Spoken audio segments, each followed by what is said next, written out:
My name is Apollo Segawa. I lead an organization called CURAD. CURAD is an acronym. It's the Consortium for Enhancing University Responsiveness to Agribusiness Development. It is formed by Makerere University, NARO, and other organizations, principally to work and support young people and women to be able to create their own jobs in the agribusiness sector. So we work to handhold youth, women, farmer groups to ensure they can make, they can create incomes for themselves and create decent jobs. So we are an enterprise development organization whose task is really to ensure there is money in the pockets. I had Dr. Nyambura say, first and foremost, the pockets got to be happy for the soul to be happy. So we're in the business of ensuring that the young people can create jobs by starting businesses in the agriculture sector and make money for themselves and create jobs for others. How do we do this at CURAD? We set up agribusiness incubation centers. These are complete factories where young people come to learn how to produce different products and actually start producing them commercially and train. We have centers for coffee validation, where I think more than 50% of the coffee brands in the country are processed. This is located in Kabanyoro Makerere University Center, Research Center. We have centers for horticulture.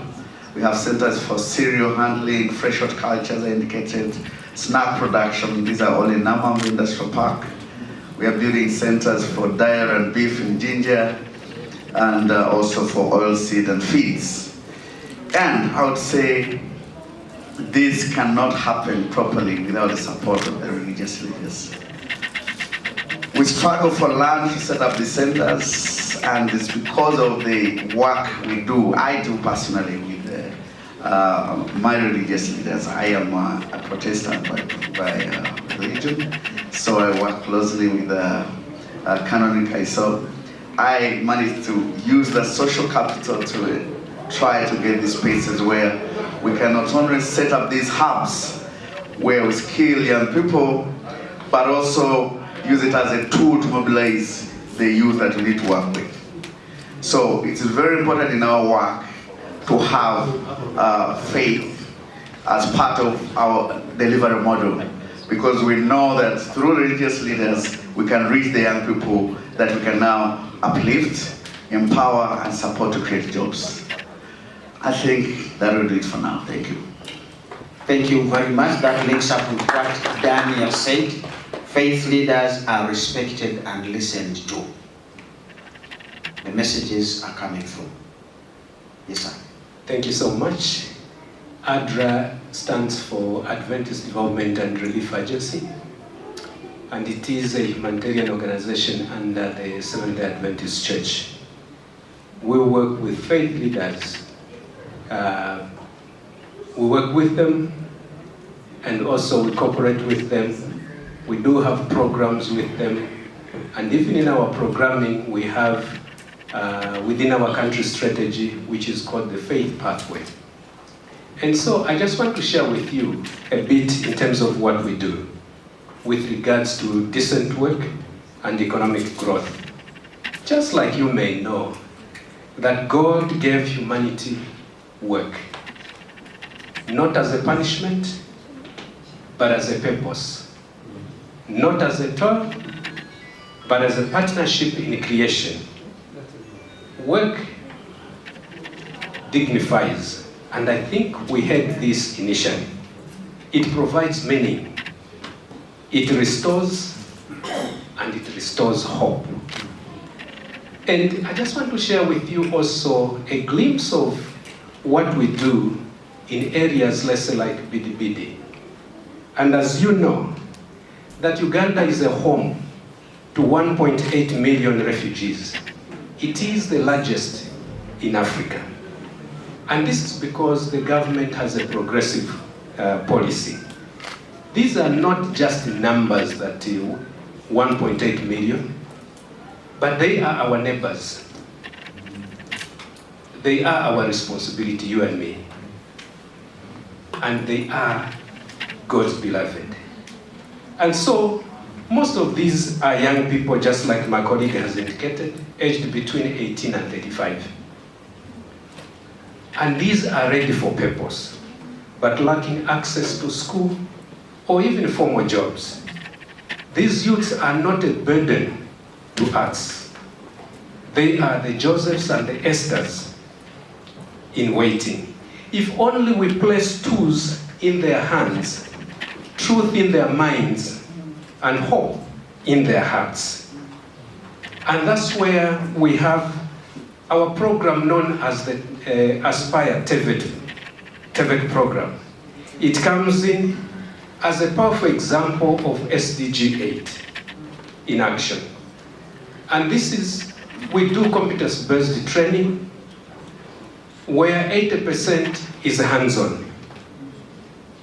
On practical skills, this is because skills speak louder than scores.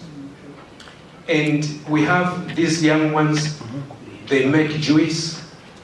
We have negotiated land with the host communities, and they've planted so many hectares of land and have been able to produce at least about 94 metric tons. But these, at the end of it, they graduate, because they're in a TVET program, they graduate with a certificate.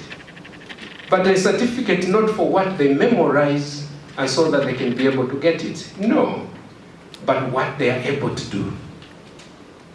Only 3% of these youths fail. That's not just success, but that's transformation, which we talk about. And so, a young man came from South Sudan named Joseph. This young man was working for a gas station, and he had a family there. He has also a shop. War broke out, and when it broke out, it happened that his home was destroyed. He was only able to move with 4 of his children. 7 kids of his brother who had passed away, meaning 11 mouths to feed. He moved into Uganda and was able to find space where to stay in Bidbidi. And because of the program and the programs which are running in the camp, he joined and started a savings group, and where they are able to lend money to one another, which is called VSLA. 300,000 he borrowed and was able to start a small business. This small business, he testifies that he was able to take his kids to school. Now he took all the 11 to school, was able to provide for his family in terms of the meals, and was able to live happily with them. But then, he was able also to raise his income from 300,000 to 1.2 million. And so, when we look at this Joseph story, this is not the only story. There are many more, even what other partners are doing in different areas. So Joseph's story is more than just an economic growth. It's the gospel of work and restoration.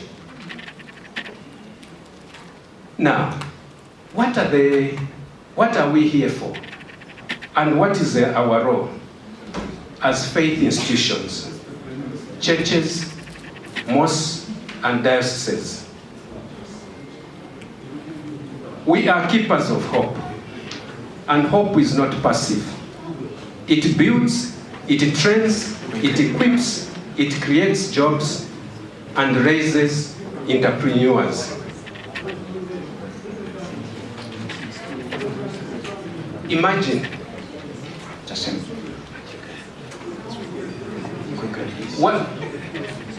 what if we change the way we treat refugees or even the out-of-school children? From caring to empowerment, as we have noted that they are contributors to economic growth. They are not a burden. Refugees are not a burden. The out-of-school children are not a burden, but they are contributors. And what if we were able to come up with incubators, just like my brother said?